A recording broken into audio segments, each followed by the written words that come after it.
Il y a 100 ans, jour pour jour, à la même heure, le clairon sonnait la fin des combats, suivi de la volée de toutes les cloches qui restaient encore perchées en haut des campaniles.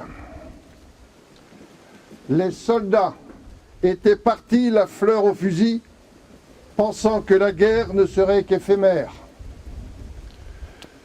Jean Jaurès, assassiné le 31 juillet 1914, avait annoncé dans un avenir proche la guerre entre la Serbie et l'Autriche et que les combats allaient s'étendre nécessairement au reste de l'Europe. Quelques jours avant la mobilisation générale, il essayait encore de convaincre les hommes pour que la guerre n'éclate pas.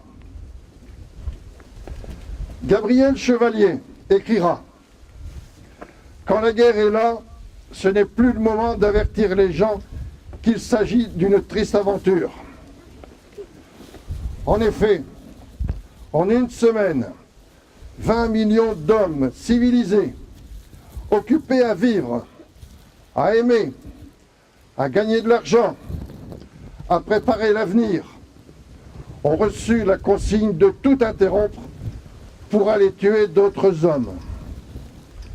Et ces 20 millions d'individus ont accepté cette consigne parce qu'on les avait persuadés que tel était leur devoir. Quelle absurdité! Les soldats, par régiment entier, se battront pour quelques mètres de terrain, d'une tranchée à l'autre. Pour qui? Pourquoi? Ce que je sais aujourd'hui, c'est que tous nos monuments communaux, petits ou grands, sont couverts de noms en souvenir de ceux qui ont donné leur vie en faisant leur devoir. Ils pensaient tous rentrer au pays pour recommencer à vivre. Hélas, la dame à la faux ne leur a pas permis ce voyage, mais un autre. C'est pour eux que nous sommes ici, à cause d'eux. Ne les oublions pas. C'est pour cette raison, pour ne pas les oublier, que nous allons dévoiler à vos yeux la stèle du souvenir des Villers-Paulois, pour que nos enfants ne connaissent pas ces carnages. L'homme est un être raisonné et doté d'une intelligence. Qu'il s'en serve pour construire un monde de paix et non pas détruire ce que d'autres ont construit auparavant. Je remercie les deux familles anglaises qui s'associent à notre devoir de mémoire. Elles nous accompagnent jusqu'au cimetière du Commonwealth, là où sont enterrés des membres de leurs familles respectives. Je les invite avec moi à découvrir la stèle. Voilà. C'est bien, c'est comme ça qu'on fait aussi, c'est bien. Voilà. Voilà. Si vous voulez bien couper ici, voilà. Voilà. Vous coupez, voilà. Allez-y.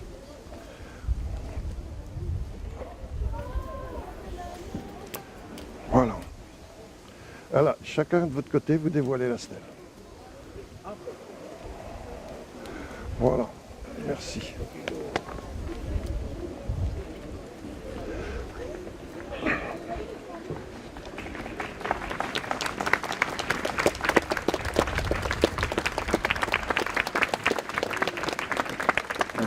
Lucas Hunt va nous lire un poème de Wilfrid Owen, tué au combat à Horse, près de Landrecies.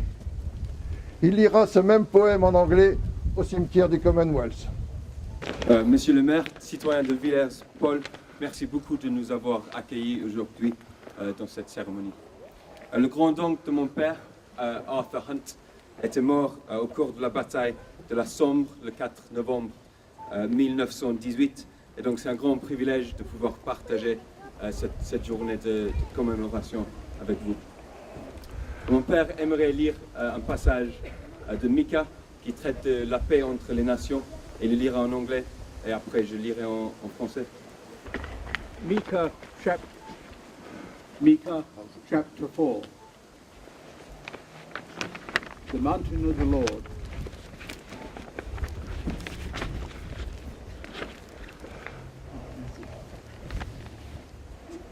In the last days, the mountain of the Lord's temple will be established as the highest of the mountains. It will be exalted above the hills, and peoples will stream to it. Many nations will come and say, "Come, let us go up to the mountain of the Lord, to the temple of the God of Jacob. He will teach us his ways, so that we may walk in his paths. The law will go out from Zion, the word of the Lord from Jerusalem. He will judge between many peoples and will settle disputes for strong nations far and wide. They will beat their swords into plowshares and their spears into pruning hooks. Nation will not take up sword against nation, nor will they train for war anymore. Everyone will sit under their own vine and under their own fig tree, and no one will make them afraid. The Lord Almighty has spoken. Amen. À la maison du Dieu de Jacob, afin qu'il nous enseigne ses voies et que nous marchions dans ses sentiers. Car de Sion sortira la loi et de Jérusalem la parole de l'Éternel. Il sera le juge d'un grand nombre de peuples, l'arbitre de nations puissantes lointaines. De leurs glaives, ils forgeront des oyaux et de leurs lances des serpes. Une nation ne tirera plus l'épée contre une autre, et l'on n'apprendra plus la guerre. Ils habiteront chacun sous sa vigne et sous son figuier, et il n'y aura personne pour les troubler, car la bouche de l'Éternel des armées a parlé.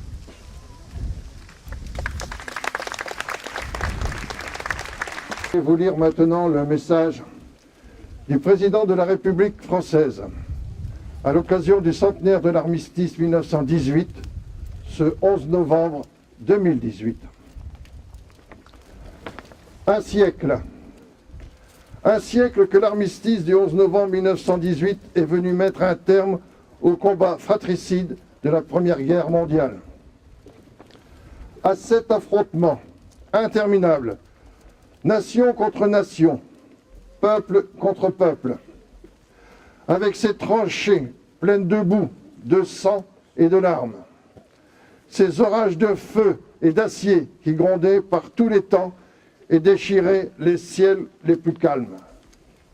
Ces champs de bataille éventrés, la mort était omniprésente. Le 11 novembre 1918, un grand soupir de soulagement traverse la France. Depuis Compiègne, où l'armistice a été signé à l'aube, il se propage jusqu'au champ de bataille. Nous sommes aussi unis en ce jour dans la conscience de notre histoire et dans le refus de sa répétition. Car le siècle qui nous sépare des terribles sacrifices des femmes et des hommes de 14-18 nous ont appris la grande précarité de la guerre et de la paix. Nous savons avec quelle force les nationalismes, les totalitarismes peuvent emporter les démocraties et mettre en péril l'idée même de civilisation. Nous savons avec quelle célérité l'ordre multilatéral peut soudain s'écrouler. Nous savons que l'Europe unie, forgée autour de la réconciliation de la France et de l'Allemagne, est un bien plus fragile que jamais. Vigilance! Tel est le sentiment qui doit nous inspirer le souvenir de l'effroyable hécatombe de la Grande Guerre. Aussi serons-nous dignes de la mémoire de celles et de ceux qui, il y a un siècle, sont tombés. Ainsi serons-nous dignes du sacrifice de celles et de ceux qui aujourd'hui font ce que nous tenons là, unis en peuple libre. Vive l'Europe en paix, vive la République et vive la France. Voilà. La poursuite des événements maintenant, c'est quoi?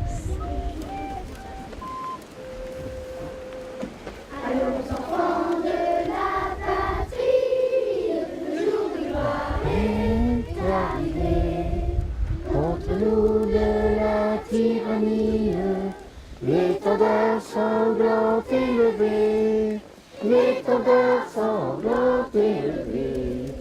Entendez-nous dans les campagnes, mugir ces féroces soldats qui viennent jusque dans nos bras, égorger nos fils et nos compagnes.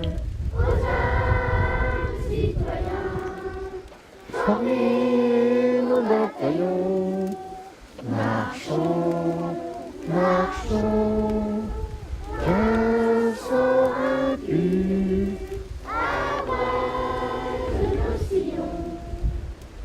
Nous entrerons dans la carrière quand nos ennemis seront plus. Nous y trouverons leur poussière et la trace de leur vertu. Et la trace de leur vertu. Bien moins jaloux de leur survivre que de partager leur cercueil. Nous aurons le subtil honneur de les manger ou de les suivre. Aux âmes citoyens, formez vos bataillons. Marchons, marchons, le sang impur abreuve nos sillons. Vous posez les gerbes.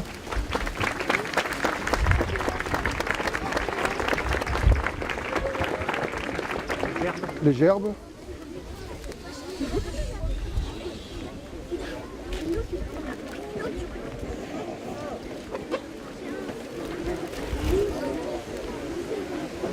Ok.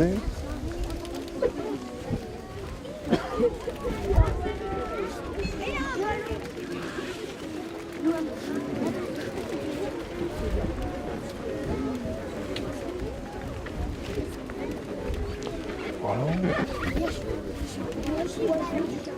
Attends, la commune, attends une minute. Attends une minute, c'est monsieur, la famille Hunt avant. Alors. Voilà, allez-y.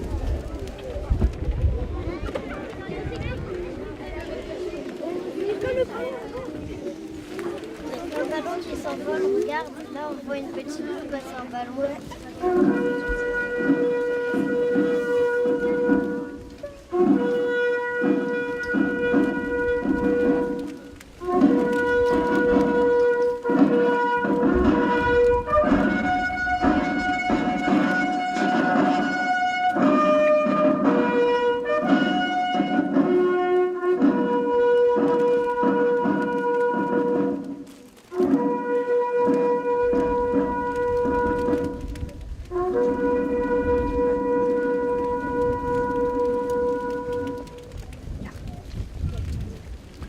Voilà.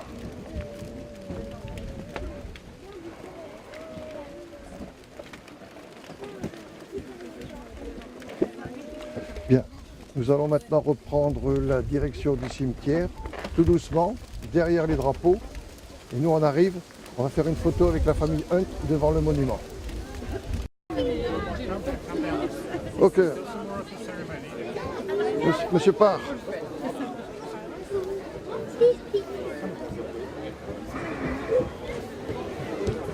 Allez.